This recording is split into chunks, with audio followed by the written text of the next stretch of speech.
Alors, je vous demande votre attention. C'est un sujet très sérieux. Plusieurs personnes disent qu'il y aura une seule résurrection et pour les morts en Christ et pour les morts qui ne sont pas en Christ. Alors, vous allez voir euh, si c'est vrai et si c'est aussi faux. Alors, vous savez que la résurrection, c'est quelqu'un qui est mort et qui revient à la vie comme définition. Moi, je titre mon message trois moments de résurrection et deux types de résurrection. Alors, j'appelle moment de résurrection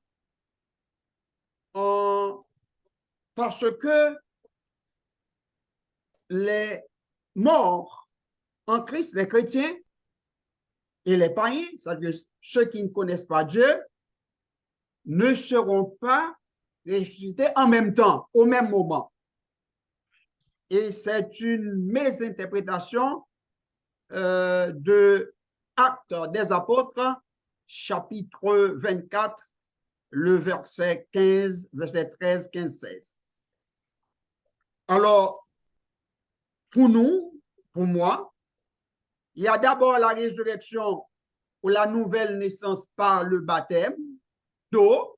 C'est une résurrection parce que la personne qui croit en Jésus et qui est plongée dans l'eau devient une nouvelle créature. Cette personne renaît, mais ici, il s'agit d'une résurrection spirituelle. Et l'autre résurrection, c'est la résurrection physique. La résurrection physique, c'est cette résurrection qui aura lieu au dernier jour.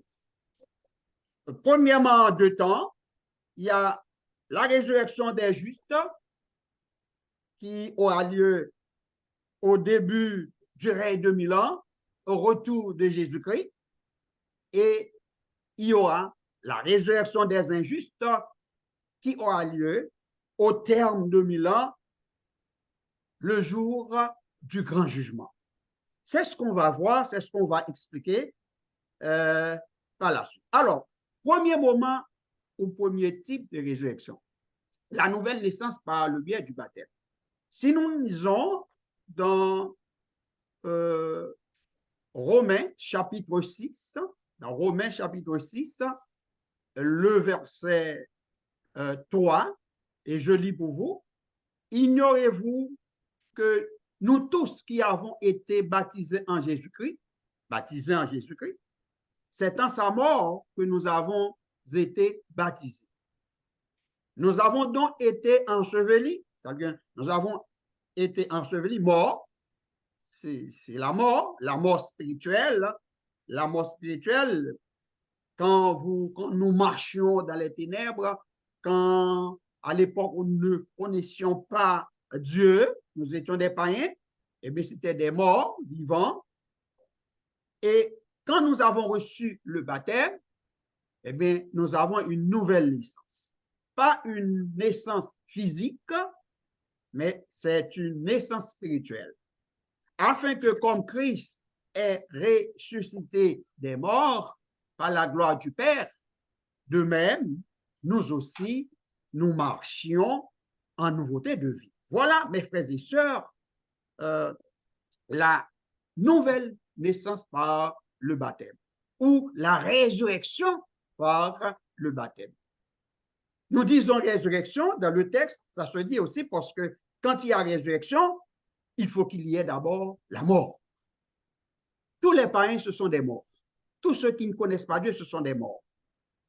Mais quand ces personnes-là viennent à Jésus, acceptent la parole et reçoivent le baptême, eh bien, toutes ces personnes-là sont des personnes ressuscitées. C'est ce qu'on appelle le premier type de résurrection que nous appelons, vous et moi, la résurrection spirituelle. Ce n'est pas notre corps qui est ressuscité, ce n'est pas notre corps qui est nettoyé, mais c'est notre âme, c'est notre esprit. Et on se rappelle que Jésus avait dit à Nicodème, cette parole. Et je cite, en vérité, je te le dis, si un homme ne naît d'eau et d'esprit, il ne peut entrer dans le royaume de Dieu. Si un homme ne naît d'eau et d'esprit, il ne peut entrer dans le royaume de Dieu. Jean chapitre 3, verset 5, et aussi dans 1 Corinthiens chapitre 17. L'apôtre Paul dit, si quelqu'un naît en Christ, c'est-à-dire prend naissance en Jésus-Christ ou est né en Jésus, il est une nouvelle créature. C'est ce que moi-même j'appelle le premier moment de résurrection. Et ce moment de résurrection commence à partir du 1er siècle, à partir où Jésus commençait à baptiser les disciples. Alors, quand Jésus n'avait jamais baptisé, c'était les disciples qui baptisaient, c'était les apôtres qui baptisaient. Mais ce moment, ce premier moment, ça va du 1er siècle à nos jours, jusqu'au retour de Jésus-Christ. Tous ceux qui entreront dans la bergerie, tous ceux qui recevront le baptême en Jésus-Christ, eh bien, ce sont des ressuscités. C'est ce qu'on appelle pour moi premier moment de résurrection, type de résurrection. Type, ça veut dire c'est une résurrection spirituelle, qui n'est pas charnelle, qui n'est pas corporelle. Et premier moment, c'est le moment où vous avez reçu le baptême, le moment où vous êtes baptisé. Ce moment existe encore jusqu'au retour de notre Seigneur Jésus-Christ. Ça, c'est le premier moment ou le premier type de baptême. Deuxième type de baptême, je viens de le dire, c'est la résurrection, je veux dire. Deuxième type de résurrection, deuxième moment, eh bien, c'est la résurrection physique. Résurrection physique, corporelle. Ce corps que j'ai maintenant, votre corps, si vous acceptez et vous Jésus-Christ comme votre sauveur, comme votre maître, jusqu'à la fin des temps, jusqu'à ce que vous soyez mort physiquement, eh bien, votre corps, ce corps que vous avez là, ce corps va être pourri et Dieu va vous donner un nouveau corps. C'est ce qu'on appelle la résurrection physique, la résurrection corporelle. Alors, si nous lisons Apocalypse chapitre 20, alors, cette résurrection physique corporelle aura lieu au moment où Satan sera emprisonné pour 1000 ans. Nous sommes là dans Apocalypse chapitre 20. Et c'est ce qu'on appelle la résurrection des morts en Christ. Contrairement à cette mauvaise interprétation de Actes des Apôtres, chapitre 24, on va le lire après, quand les gens, certaines personnes, quand elles lisent, elles disent qu'il y aura une résurrection des justes et des injustes. Ces personnes-là ont confondu les deux. C'est comme si elles ont ajouté quelque chose qui ne se trouve pas dans le texte. On n'a pas dit en même temps. On dit qu'il y aura une résurrection des justes et des injustes. Quand aura lieu cette résurrection? Ça ne se trouve pas dans le texte, mais il y a des personnes qui ajoutent quelque chose, le dit en même temps. Il y aura une seule résurrection en même temps. Alors, nous allons voir ça. Alors, je vais lire d'abord Apocalypse chapitre 20, verset 1er. L'apôtre Jean dit, « Puis je vis descendre du ciel un ange qui avait la clé de la Bible et une grande chaîne dans sa main. Il saisit le dragon, le serpent ancien, qui est le diable et Satan, et il le lia pour 1000 ans. » Dans ce premier verset, ça nous explique l'enchaînement de Satan. Et ce sera un événement futur. Satan n'est pas encore lié. Satan est en œuvre. Satan nous séduit. Satan nous persécute. Satan nous dérange. Comme disait l'apôtre Jean, il rôde autour de nous, l'apôtre Pierre, il rôde autour de nous le diable. Il n'est pas enchaîné. Le verset 3, il le jeta dans l'abîme, ferma et scella l'ange, l'entrée au-dessus de lui, afin qu'il ne séduisit plus les nations, jusqu'à ce que les 1000 ans fussent accomplis. Après cela, il faut qu'il soit délié pour un peu de temps. Voilà dans ce texte, mes frères et sœurs. Donc, c'est vraiment incompréhensible. Quelqu'un arrive à dire que Satan est lié, Satan est enchaîné. Or, l'apôtre Jean qui voyait cela, qui avait l'opportunité de faire cette vision, de voir cet événement, bien l'apôtre Jean était encore vivant. Il était encore vivant. C'est ce qu'il a vu dans la vision. Même si on voit qu'on met le temps au passé simple, c'est une vision. Par exemple, j'ai rêvé, j'avais vu hier soir. Il voit ça dans la vision, il raconte ce qu'il a vu. Mais ça ne veut pas dire que c'était un événement présent en ce temps-là et c'était un événement passé en ce temps-là. C'était un événement à venir. Vous savez, l'Apocalypse nous présente des choses, les choses, c'est ça, l'ange dit, c'est la vision que Dieu a donnée à son serviteur pour savoir les choses qui doivent arriver bientôt. Du temps de l'apôtre Jean, Satan était libre. Aujourd'hui encore, de notre temps, frère Emmanuel, Satan est encore libre. C'est ce qu'on appelle la première résurrection.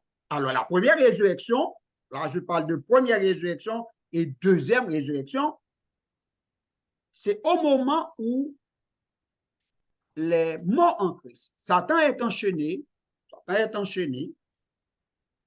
Jésus-Christ est descendu,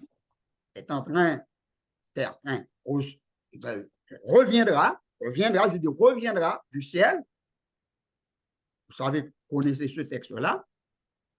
Et c'est à ce moment-là, la première résurrection, qu'on appelle la résurrection des justes, cela dans Actes 24, 13, la résurrection des justes. C'est la première résurrection. Eh bien, c'est au moment où Jésus-Christ descendra du ciel avec ses anges, eh bien, il y aura des nuées qui viendront chercher les justes, les chrétiens, et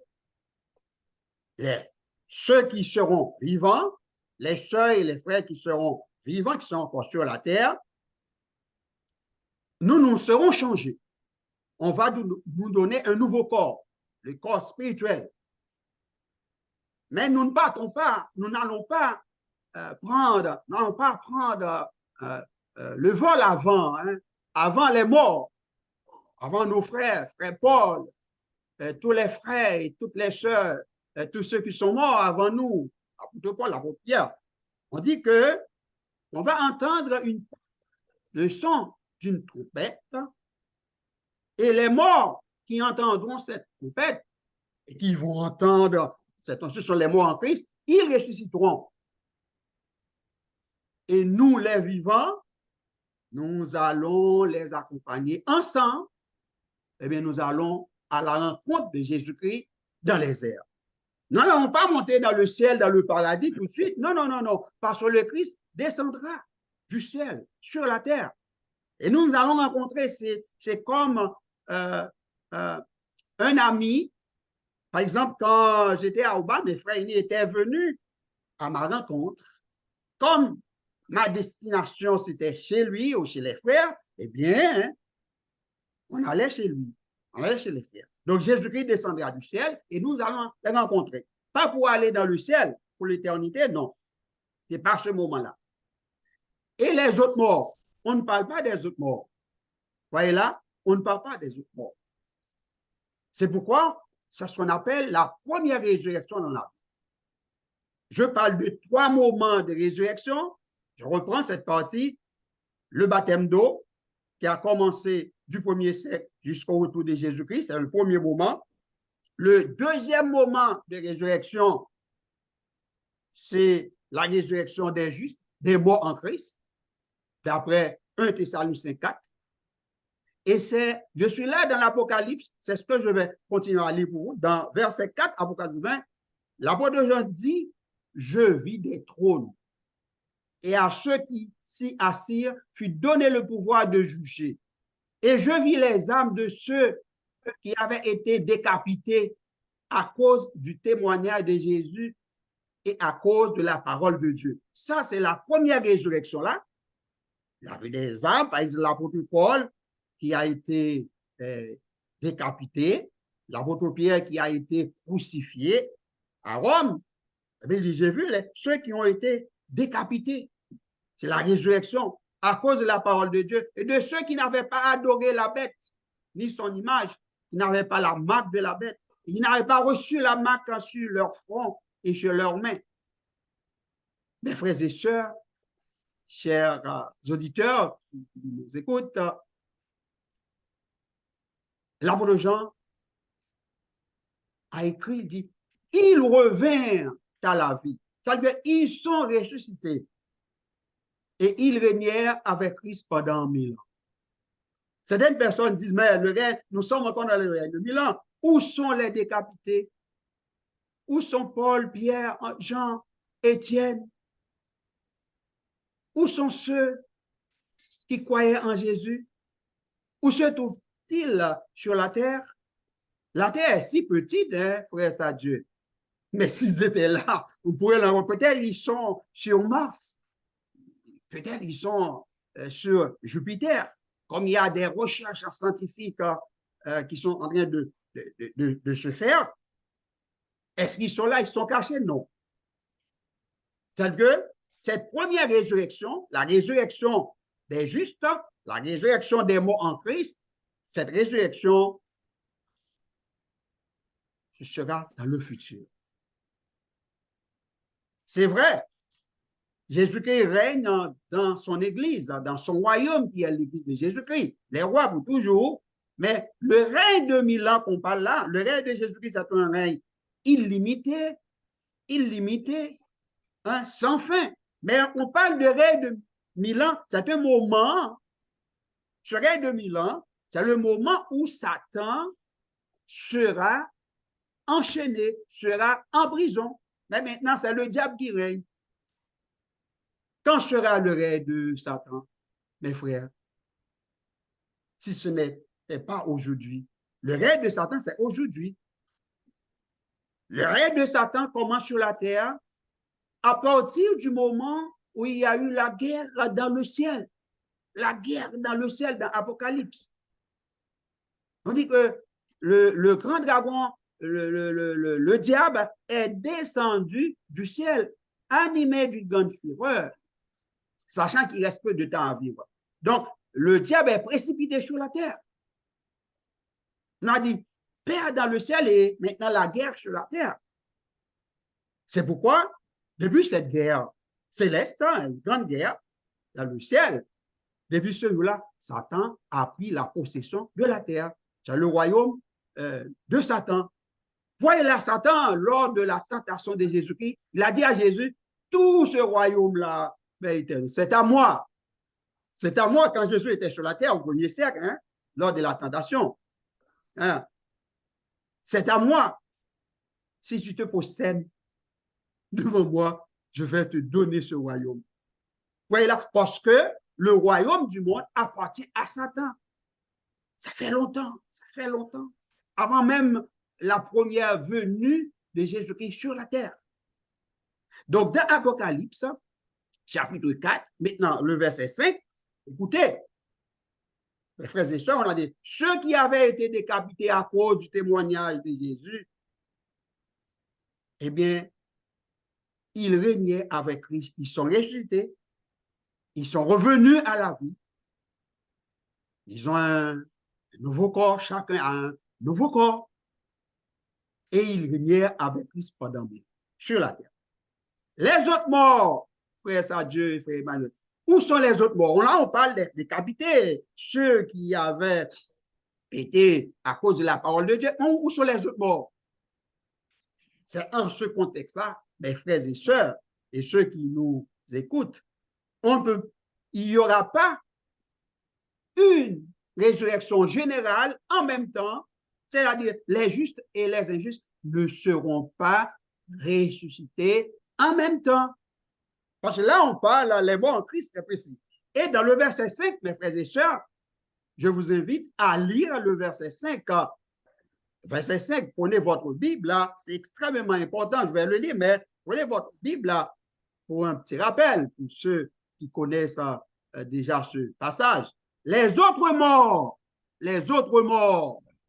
ne revinrent point à la vie jusqu'à ce que les 1000 ans fussent accomplis. Je reprends cette phrase. Là, on essaie de comprendre. Quand on parle dans Actes, quand il est écrit dans Actes 24, verset 13, il y aura une résurrection des justes et des injustes. Ça veut dire que les justes et les injustes seront ressuscités en même temps. À ce moment-là, il y a contradiction, mais il n'y a pas de contradiction parce que c'est une mauvaise compréhension de la phrase en français. Parce que en français, on évite toujours de faire de répétition. Alors, si on veut faire la répétition, ce sera, il y aura une résurrection des justes et une résurrection des injustes. On n'a pas besoin de répéter une résurrection plusieurs fois. On met résurrection d'abord, et puis ça va une résurrection des justes et des injustes. Cela veut dire une résurrection des justes et une résurrection des injustes. Aucun mot dans le texte n'indique, ne précise que la résurrection des justes et celle des injustes ont lieu en même temps. Il n'y a pas de mot, il n'y a aucun mot. Il n'y a aucun mot dans le texte. Je n'arrive pas à comprendre comment les gens arrivent à l'interpréter de cette manière. Je reprends le verset 5. Les autres morts, qui sont-ils? Ne revinrent point à la vie jusqu'à ce que les 1000 ans fussent accomplis. Et l'apôtre Jean dit, l'ange dit, c'est la première résurrection. C'est la première résurrection. S'il y a une première résurrection, n'est-ce pas, il y a une deuxième, il y a une seconde. On n'emploie jamais l'expression première, premier, sans qu'il y ait une seconde. C'est du bon sens. Eh bien, la première résurrection, c'est la résurrection des injustes. Et l'ange dit, heureux et saints, ceux qui ont part à la première résurrection. C'est-à-dire que tous ceux qui ont part à la première résurrection, ce sont des gens qui sont sauvés. Mais aujourd'hui, certaines personnes ou certains frères, certaines sœurs disent que ce n'est pas leur faute, s'ils n'ont pas compris, disent que, eh bien, quand on est baptisé, c'est la première résurrection. C'est la première résurrection. Mais que dit la parole de Dieu dans ce passage? Heureux et saints ceux qui ont part à la première résurrection. Si le baptême d'eau que nous avons reçu aujourd'hui, c'est la première résurrection, mes frères et sœurs, rendez-moi fou ou sage. Eh bien, nous sommes tous sauvés. Et tous les frères et toutes les sœurs qui ont abandonné la parole de Dieu du premier siècle, et aujourd'hui, ils sont tous sauvés. Ils n'ont pas à la première résurrection qui est le baptême d'eau. Et c'est archi faux, vraiment absurde de le dire. Et tous ceux qui ont du bon sens, qui sont animés de l'esprit de Jésus, l'esprit de révélation, du bon sens, du discernement, ces personnes-là ne peuvent pas dire, ne peuvent pas confirmer, affirmer ça. Si le baptême, c'est la première résurrection, eh bien, nous sommes tous là, sauvés. On n'a pas besoin de rien faire, de continuer à chanter, de prier Dieu, parce que nous avons part dès le jour où nous avons été plongés dans l'eau à la première résurrection. C'est faux. Ne dites pas ça. Le baptême d'eau, ce n'est pas la première résurrection. Le baptême d'eau, c'est une résurrection spirituelle, si vous continuez à servir Dieu, à lire sa parole, à mettre en pratique ses commandements, jusqu'à ce que vous soyez mort physiquement, eh bien, vous n'aurez pas à la première résurrection. Mais le fait d'être plongé dans l'eau, le fait de recevoir le baptême, ce n'est nullement la première résurrection. Je le répète, c'est une résurrection spirituelle. C'est une nouvelle naissance en Jésus-Christ. Mais il faut continuer à servir Dieu.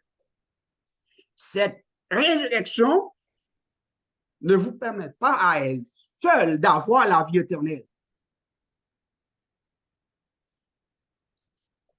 Et je reprends le verset 5 et le verset 6.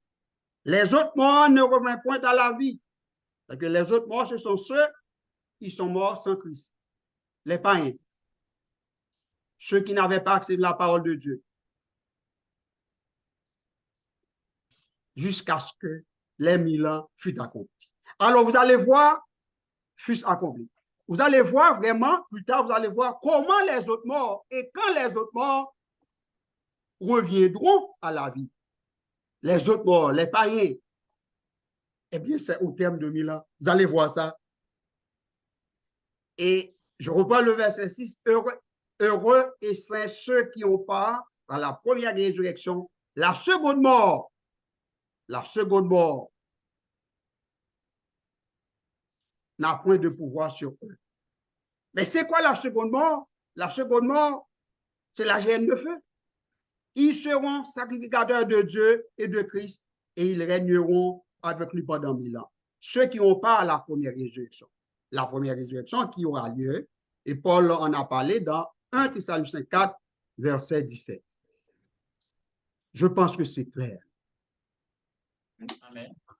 Et NB, Tabéné, remarque, une résurrection des justes concernant le texte acte 24, 14, 15, je vais le lire pour vous. Je t'avoue, c'est Paul qui parle, je t'avoue, bien que je sers le Dieu de mes pères, selon la voie qu'ils appellent une secte, c'est Paul qui parle, croyant tout ce qui est écrit dans la loi et dans les prophètes. Verset 15, important, faites attention. Et ayant en Dieu cette espérance, cet espoir, dit Paul, comme ils l'ont eux-mêmes, les Juifs, qu'il y aura une résurrection des justes et des injustes. Qu'il y aura une résurrection des justes et des injustes. Je répète, certaines personnes qui n'ont pas compris ce passage ou ce bout de phrase en français, une résurrection des justes et des injustes, je ne vais pas dire, est-ce que ça se fait en même temps? Non. Il y aura une résurrection pour les justes et il y aura une autre résurrection pour les injustes. C'est pourquoi on a dit, il est écrit dans Apocalypse chapitre 20, on dit que les autres morts ne reviennent pas à la vie. Si nous affirmons, frères à Dieu, que ce texte, ce passage-là, ou ce bout de phrase-là, signifie que il y aura une seule résurrection, c'est ça la première résurrection des justes et des injustes, eh bien, nous sommes devenus des menteurs. Mais oui, des menteurs avec un grand M. Je reprends ce passage, et ayant en Dieu cette espérance, comme ils l'ont eux-mêmes, qu'il y aura une résurrection des justes et des injustes. Là, on parle de deux résurrections. Mais c'est la résurrection physique. Et l'Apocalypse nous l'a expliqué clairement. On pouvait se tromper sur ce passage. Je l'accorde. On pouvait arriver à mal interpréter ce passage. Mais Apocalypse, chapitre 20, le verset 5. Les autres morts ne reviennent point à la vie jusqu'à ce que les 1000 ans fût accomplis. Les autres morts. S'il y a les autres morts, il y a d'autres morts qui avaient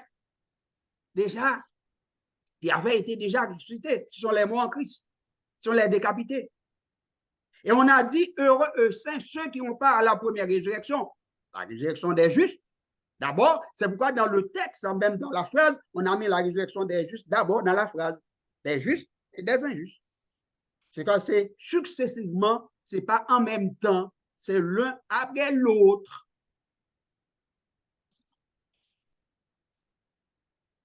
Une résurrection des justes et une résurrection des injustes. Ça veut dire que ça reste dans la tête, soit gravé dans la mémoire, dans la compréhension.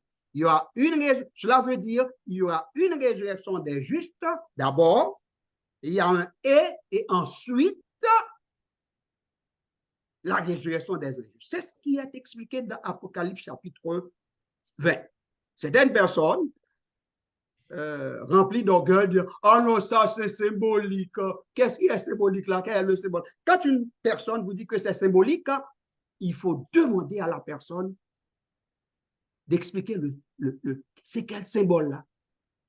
Qu'est-ce que ça veut dire en termes clairs?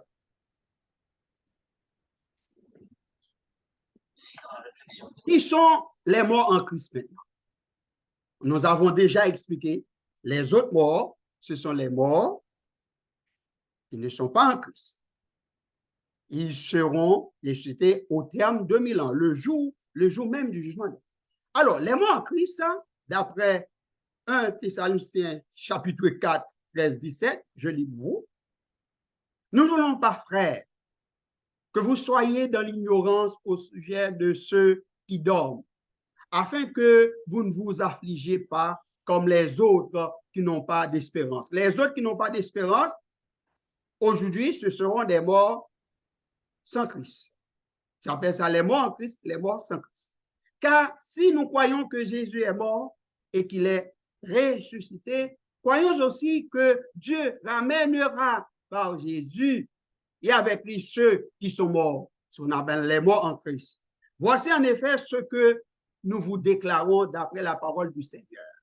Nous les vivants, j'ouvre cette parenthèse, mon ami ou mon frère Paul pensait qu'il serait vivant quand Christ reviendrait sur la terre. Nous les vivants, maintenant, ce nous-là s'adresse à nous qui sommes aujourd'hui vivants. À vous qui m'écoutez maintenant. Car si nous croyons que Jésus est mort et qu'il est ressuscité, croyons aussi que Dieu ramènera par Jésus avec lui ceux qui sont morts. Voici en effet ce que nous déclarons d'après la parole du Seigneur. Nous les vivants restés pour l'avènement du Seigneur, nous les vivants. Les autres morts en Christ là sont déjà bien morts, hein? Si je fais cette répétition. Restés pour l'avènement, nous ne devançons pas ceux qui sont morts. Ceux qui sont morts, on parle des morts en Christ. Ceux qui sont morts, des morts en Christ. Car le Seigneur lui-même, qu'est-ce qu'il fera, le Seigneur? À un signal donné à la voix d'un archange et au son de la trompette de Dieu, descendra du ciel. Jésus qui va venir sur la terre, descendre du ciel, c'est arriver sur la terre. Et les morts en Christ ressusciteront premièrement. Alors, premièrement, ce n'est pas par rapport à la première résurrection concernant la résurrection des injustes. Ne le dites pas, hein. Premièrement, c'est nous les vivants. Nous n'allons pas devancer ceux qui sont morts. Alors, premièrement, les morts en Christ ressusciteront. Et ensuite, ensuite, nous les vivants. Après ça, Dieu, frère l'Hébreu, frère Paul, ou peut-être moi-même, je ne sais pas. Est-ce que je serai encore vivant?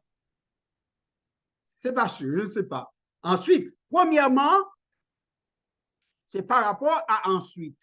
Premièrement, ensuite. Ensuite, premièrement, ce sont les morts en Christ qui reviendront à la vie physiquement. Et ensuite, nous les vivants, ce jour-là, le jour de la trompette, qui sont restés, nous serons tous enlevés avec eux, avec les morts en Christ et les vivants. Maintenant, en Christ, ils sont devenus aussi vivants comme nous, avec eux sur les, à la rencontre du Seigneur dans les airs. L'apôtre Paul nous dit, et ainsi, de cette manière-là, nous serons toujours avec Jésus. Pour toujours, pour toujours. Et c'est ce qu'on appelle les morts en Christ. Alors, mes frères et sœurs, quand reviendront à la vie, quand seront ressuscités les autres morts, frère Arnaud, quand ça? À quel moment? Parce qu'on a dit que les autres morts ne reviennent pas à la vie. Là, on a vu dans ces passages-là, dans ces versets, les morts en Christ sont ressuscités. Ils sont ressuscités. Et ceux qui sont vivants ou qui seront vivants, eh bien, ils seront changés. Il faut aller maintenant dans 1 Corinthiens chapitre 15. Nous aurons un corps céleste. Puisque nous portons l'image terrestre, dit l'apôtre Paul, eh bien, nous porterons l'image céleste. Ce sera un corps glorieux, un corps céleste. Il ajoute ces passages, ces informations. Alors, et les autres morts? Et les autres morts? Où sont-ils pendant le règne de 1000 ans? On n'a pas mentionné pendant le règne du monde, les autres morts sont là, sont vivants là, sont ressuscités. Et pendant le règne de 1000 ans, il y aura toujours la mort. Il y aura toujours la mort. Il faut aller lire dans 1 Corinthiens 15. La mort, ce sera le dernier ennemi qui sera détruit. Les gens continueront à vivre pendant le règne de 1000 ans. Non, nous serons des anges, nous serons avec Jésus-Christ dans le camp des saints qui sera attaqué par Satan au terme de 1000 ans. Les gens continueront à vivre. Mais à la différence, mes bien-aimés, c'est que c'est Jésus qui aura le contrôle du monde. C'est Jésus qui aura le contrôle sur toute la terre. C'est Jésus qui établira son règne, son royaume sur la terre avec ses apôtres. C'est pourquoi il dit dans la parole de Dieu, eh bien, ils paîtront les nations. Jésus et ses disciples dirigeront le monde, ce monde physique, tel qu'il est aujourd'hui. Par contre, ce ne sera pas encore la destruction de la terre. Non, tout reste en place comme ça. C'est comme si Jésus arrive aujourd'hui, là, débarque. Aujourd'hui, là, eh bien, les morts en Christ ressusciteront, nous serons changés si nous remplissons les conditions nécessaires. Et puis, la terre reste comme ça, mais les gouvernements, les hommes d'État n'auront plus de pouvoir. N'auront plus de pouvoir.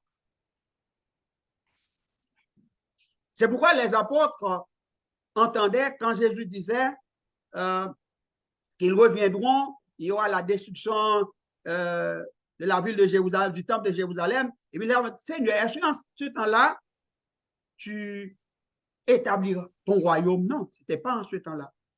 Donc, ça veut dire, dans ce texte-là,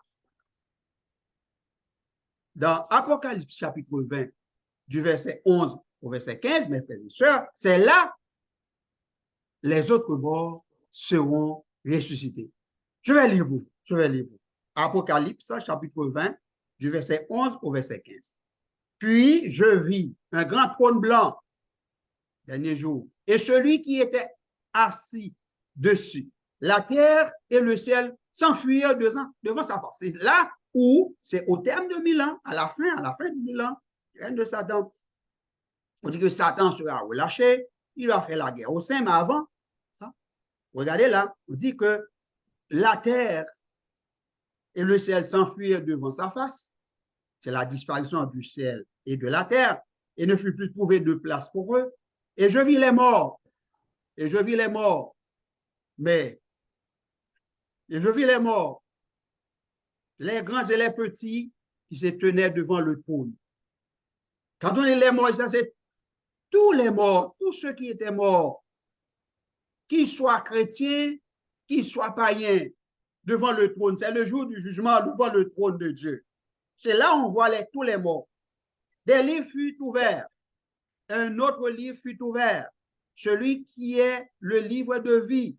Les morts furent jugés selon leurs œuvres, d'après ce qui est écrit dans ces livres. Maintenant, à partir du verset 13, écoutez ça bien, c'est là où on va voir la résurrection des morts, les autres morts. À partir du verset 13, on nous présente là la résurrection générale, la résurrection des autres morts, c'est-à-dire les morts qui ne sont pas en Christ. Écoutez verset 13. La mer rendit les morts qui étaient en elle. Une image, ça veut dire que tous ceux qui sont morts dans la mer, on vous présente là les réserves des morts, où se trouvent les morts, où se trouvent les morts. Parce qu'il n'y a pas seulement des cimetières sur la terre, mais il y a aussi des cimetières des morts au fond de la mer, au fond de l'océan, par exemple dans Titanic, hein, partout. Les morts, verset 13, la mer rendit les morts qui étaient en elle, la mort elle-même, et les séjours des morts rendit les morts qui étaient en eux, et chacun fut jugé selon ses œuvres. C'est ça ce qu'on appelle la résurrection des autres morts. Parce que nous avons déjà, les morts en Christ ont déjà quitté le tombeau. Ils étaient déjà sortis. Il n'y a pas de jugement pour nous. Il n'y aura pas, nous ne serons pas jugés. Nous allons nous présenter devant le tribunal de Christ pour recevoir la récompense. Parce qu'on a dit le jugement a déjà commencé dans l'église de Dieu, dans la maison de Dieu. Maintenant, nous serons avec Christ. Nous serons là le jour du jugement. Parce que dès que vous avez, voilà, heureux, ceux qui n'ont pas à la première résurrection, vous êtes déjà bien heureux, vous êtes déjà sauvés. Et la mort et le séjour des morts fut jeté dans le temps de feu. C'est la seconde mort, le temps de feu. Alors, tous ces gens-là, toutes ces personnes-là, les autres morts qu'on appelle les autres morts, seront jugés, seront jetés avec la mort dans le temps de feu. C'est la seconde mort. La première mort, c'est notre mort physique, n'est-ce pas? Il y a la mort physique, il y a deux morts, il y a la mort physique, il y a la mort spirituelle. Mais ces gens-là, la seconde mort, c'est la mort spirituelle de ceux qui sont perdus, de ceux qui n'étaient pas, qui ne savaient pas Dieu. Il y aurait parmi ces gens-là des disciples, des anciens disciples de Jésus, qui avaient abandonné, par exemple Judas. Mais soyons des gens qui ont part à la première résurrection. Je le souhaite pour moi et pour vous, hein? Pour moi et vous. Et on a dit là, quiconque ne fut pas trouvé écrit dans le livre de vie fut jeté dans le temps de feu et de soufre. Alors là, frères les bruns, puisque lors de la première résurrection des morts, les décapités, tous ceux qui n'avaient pas reçu la marque de la bête étaient déjà ressuscités, étaient déjà avec Jésus, régnés avec Jésus, il n'y aura pas de jugement, il y aura seulement la récompense, la vie éternelle. Amen. Et c'est pour cette raison, mes frères et sœurs, nous cherchons à plaire à Dieu en dépit de nos limites, en dépit de nos faiblesses. C'est pourquoi nous cherchons aussi à prêcher la vraie doctrine, parce que tous les faux prophètes seront jetés dans le temps de feu et de soufre. Je veux prêcher la parole de Dieu, la vraie doctrine. Et je vais vous dire, je vais faire une liste de ceux qui feront partie des autres morts. Les autres morts, qui seront ressuscités au terme de 1000 ans, le jour même, le jour du jugement, le grand jugement, le jour dernier. Alors, ceux qui ne seront pas ressuscités à la première résurrection, n'est-ce pas? Ils sont sur cette liste-là. Tous ceux qui ne seront pas ressuscités, qui n'auront pas la première résurrection. Deuxièmement, ceux qui seront ressuscités après le millénium, parce que ces gens-là, c'est après le 1000 ans. Si vous êtes ressuscités après le millénium, vous serez jetés dans le temps de feu. Vous n'êtes pas heureux. Vous êtes bien heureux. Je répète. Heureux et saints ceux qui n'ont pas à la première résurrection. Car la seconde mort n'aura point de pouvoir sur eux. La seconde mort, c'est la gemme de feu. Ceux qui ont reçu la marque de la bête, j'ai présenté sur la chaîne YouTube plusieurs études sur la marque de la bête.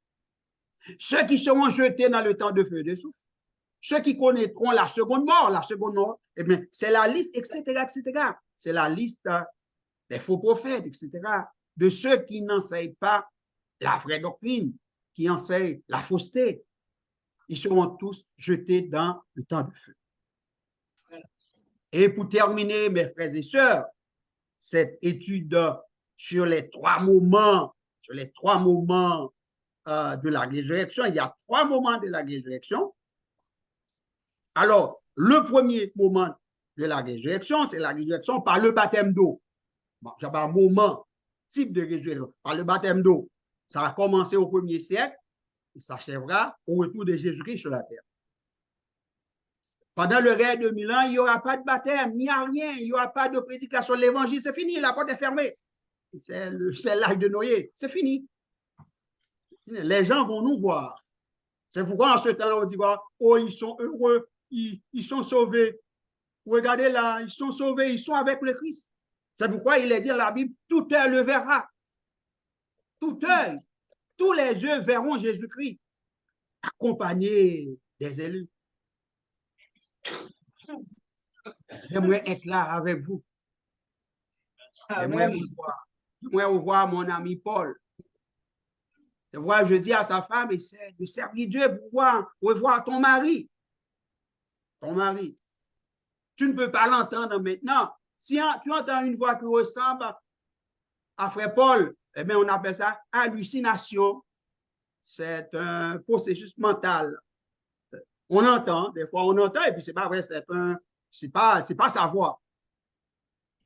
Ensuite, l'autre moment de résurrection, c'est la résurrection des justes le jour même du retour de Jésus-Christ sur la terre. C'est l'autre type de résurrection. Ça, c'est la résurrection physique, corporelle. Parce que à chacun de nous, Dieu va nous donner un corps céleste, un corps de gloire, un corps incorruptible. Aujourd'hui, nous avons un corps corruptible qui pourrait être pourri, comme le corps de mon ami Paul est déjà pourri là. Il y a des vers.